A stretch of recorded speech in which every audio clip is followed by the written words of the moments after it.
All right, so PuPaiPo is the name of my game.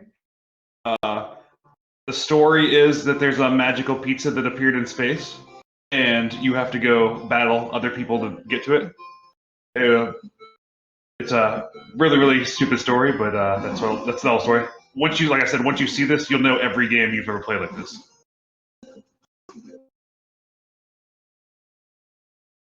Yeah, the colors are really bright, and the characters and stuff were pretty funny. Like I tried to show here's the power ups you can get just like every other game, but I tried to show as many bosses as I got through because I thought the characters were kind of funny. Uh, just you know, run of the mill game, shoot like this, but they did it really pretty looking.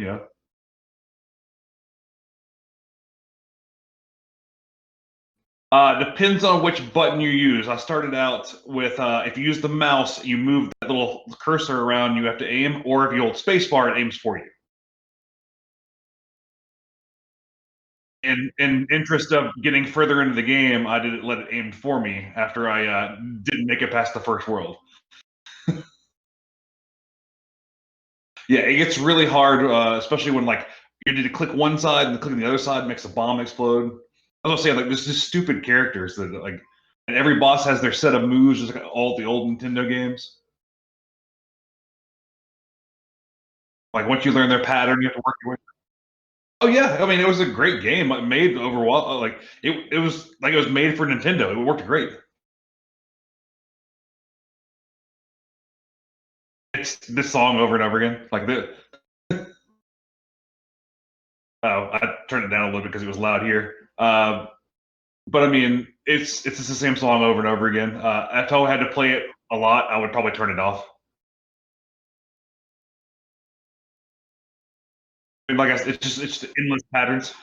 You know? Yeah, I mean, so at one point, once you get like three worlds, you get to choose your path, which I didn't understand if it really made a difference or not. Like you choose path A or path B, and I guess that decides on which boss you're fighting next, but you don't get to see which boss it is. It was a cool game though. Overall though, I mean, it's perfect for a game for something like this.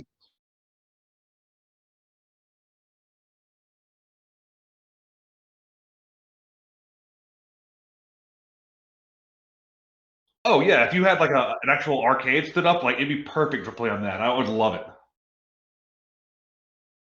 Like, I've been thinking about building one of the RetroPies and that hooks up to like an actual arcade game, but like that game would be perfect for it.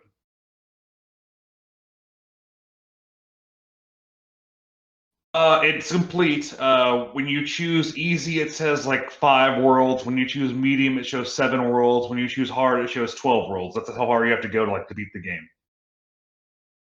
So, I mean, it's the art on it was amazing, and the game was what it was. I mean, I like those kind of games, so it was kind of fun, but at the same time, Factorio kind of took over all our time, so I wasn't really putting a lot of effort into it.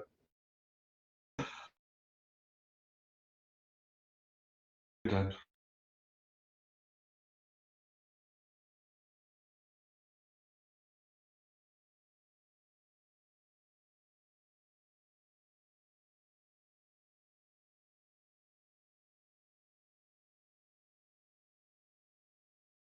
You can't hear me. Yep. That happens, but I had to cough.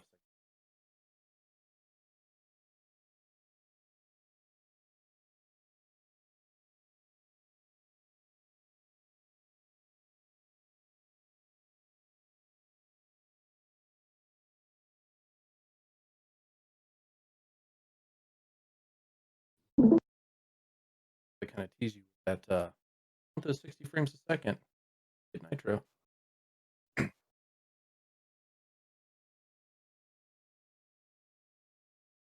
Oh well, I mean, so what I elected to do was the game. I'll show you in I'll show you in a second, and you'll the very first few seconds you'll see me configure it. But the game offers um, a fast scrolling text option. So you can choose how fast the text scrolls.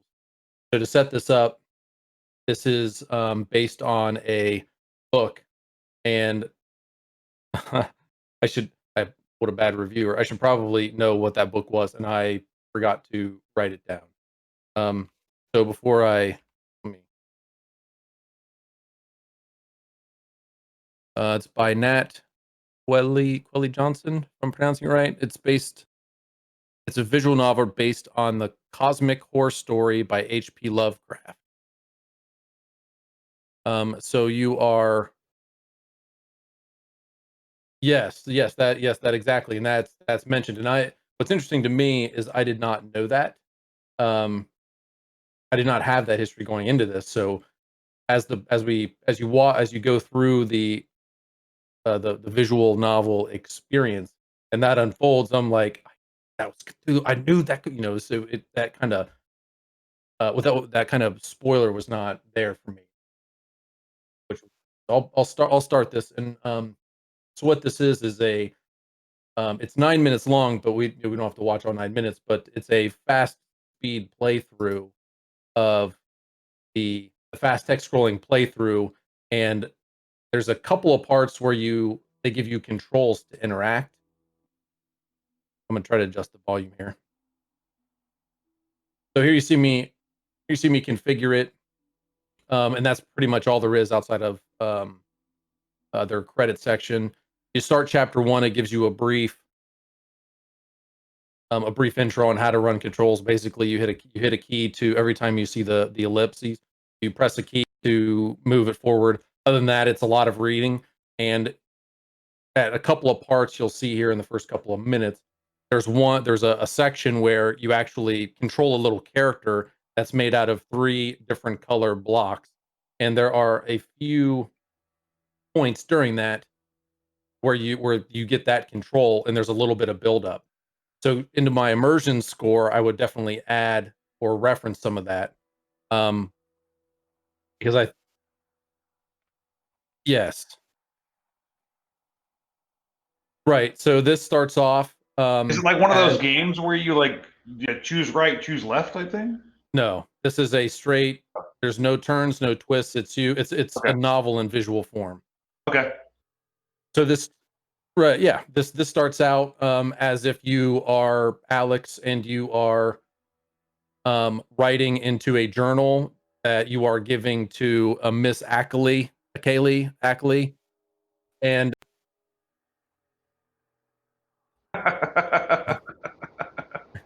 it actually adds to the immersion of this, believe it or not, with the eerie, creepy music. There's like some wolves or something in the background, Art's barking. actually really cool in this.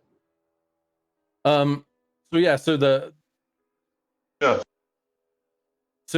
anyway, the book it sets up as you're writing in this journal. You're Alex. You're writing to Miss Kelly, and her father's died, and through these series of events of you as Alex explaining to her through this entry what happened in the final few weeks because you had not met, you did not know of her father or anything else. So it comes up with these couple of newspapers. It introduces the old folklore from Vermont with creatures whispering in the darkness. Um, this is one of those sections where you're controlling your character. You go to um, you go to the computer because in your journal you say the author built this up because in the journal you say when I had received an email. So then you control the character to go over. So there's a little bit of suspense build up as you read that you went to see an email, and then you're actually touching the keypad to go over there, and then the email pops up and the keystrokes change, like you're typing on a computer. That happens a couple of times.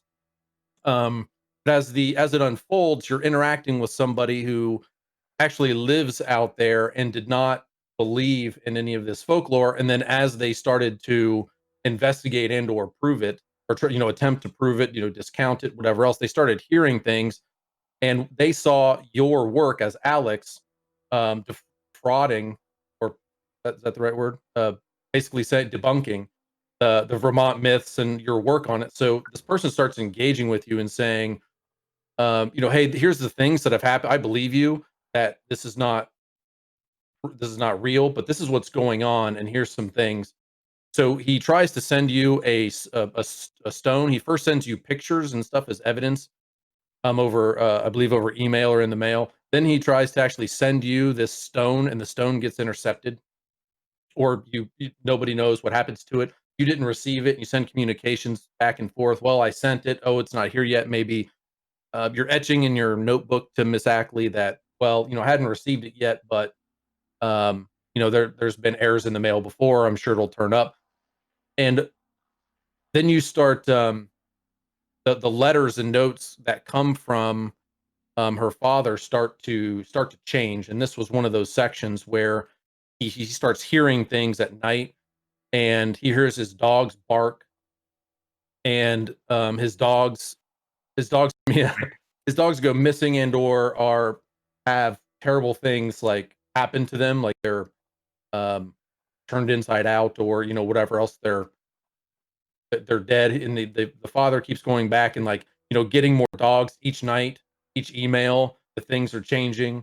Here is in the story where you're trying to track the delivery of the stone. Um, but anyway, that's kind of the whole build up and story. Is you're writing in this novel, you're interacting with somebody you haven't really met, and then stuff starts to turn in his emails as the things he's starting to describe, the things he's saying. He says that there's someone in town, I believe, is referenced as Mr. Brown.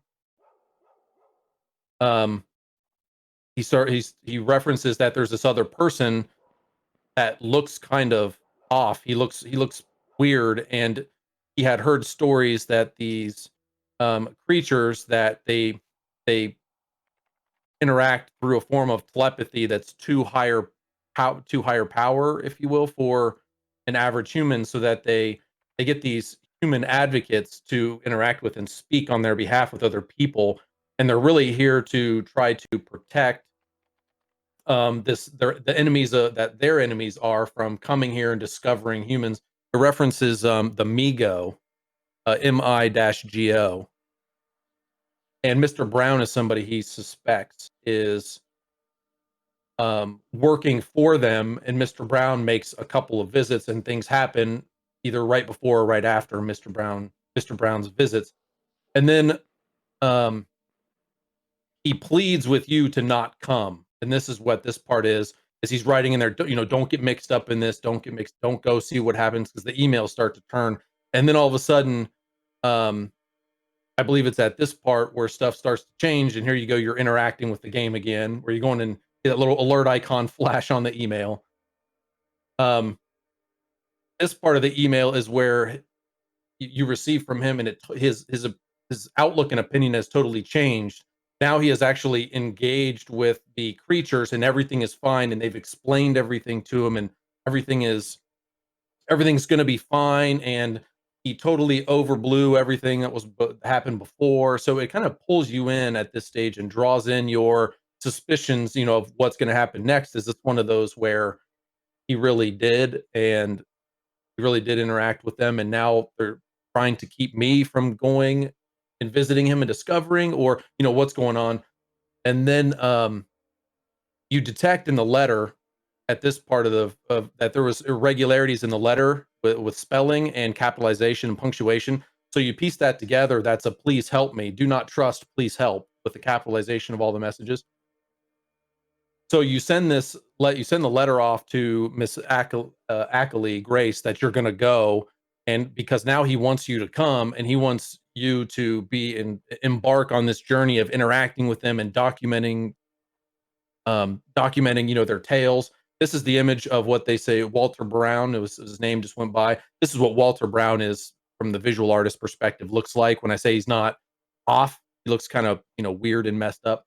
Um, so I don't know if I should. It's coming up to the end, I guess, of the overall story. So I don't know if I want to, if I don't want to spoil it. So the video does not actually spoil it, but this is another one of those engaging moments where, for my immersion score, where I would say yes, this particular, I wasn't at first, but as this stuff started, the story started to unravel, mixed with I think a clever way is a very simple tool. This is me hitting left, left, left, left, right, right, left, right, left, or left, up, left, up, left, up, left, left, left, up, to get up to the door.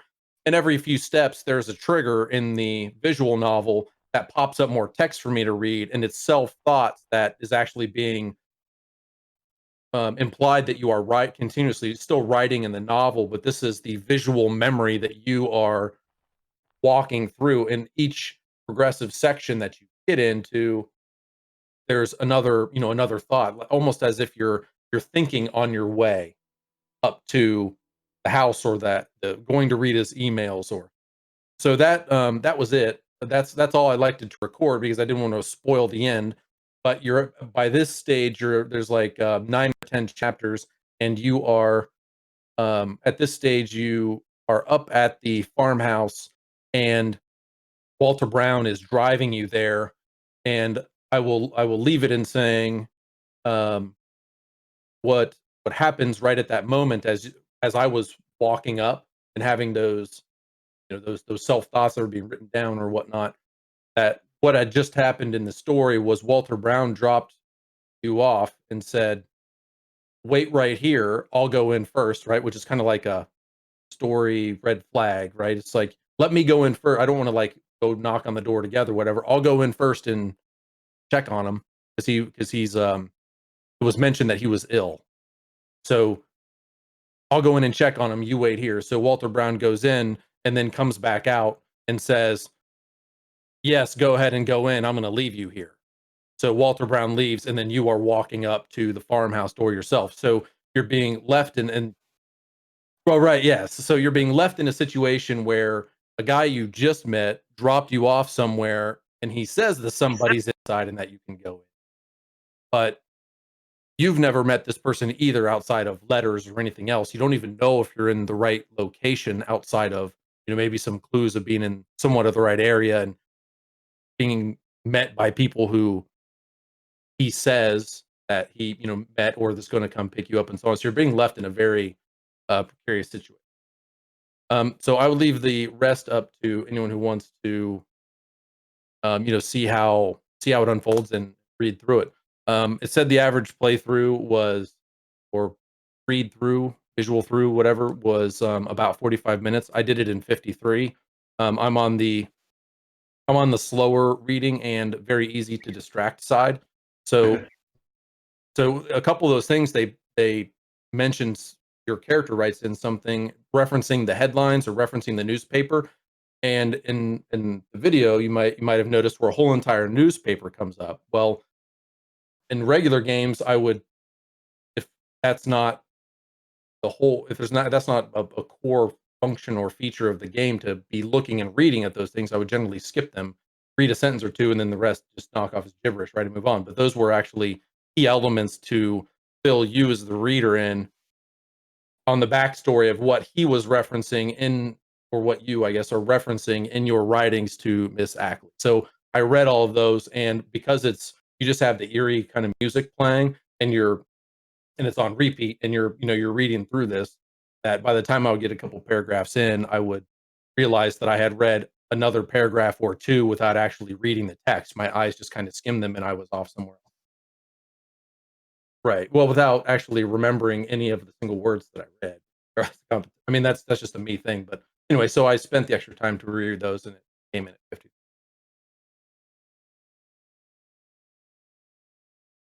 Yeah.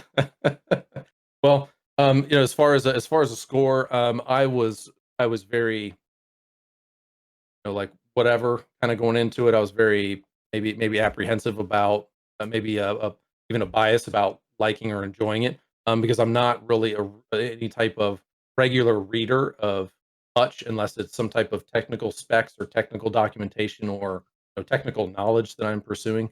Um, so that was a pause for me, when I was going into it. It's like, okay, but I would say on the immersion score, I would say by the end, by the middle slash end, um, the author who did the visual representations of the comic story, whether I haven't gone and looked at the actual comic, but those were things that I would say immersed, pulled me in. It, I think the key things for me though was just that mechanic, the very simple idea of having you interact with the game. And it wasn't, I mean, it's the silliest thing because you don't like go in and you're not like pressing switches or figuring out puzzles or anything. The screen shows, and it presents you a room with a trigger somewhere in the room that they, go check the computer when I received this email. And then so there's a little icon flashing, a little computer there. So there's a trigger when you walk there. But on a couple of those screens, I said, well, hold on. I'm going to search every single place in this room before I go to where you want me to, because I want to see, maybe there's something else or maybe there's a twist in the story. Um, but there wasn't. But that was it. That was the Whisper in Darkness.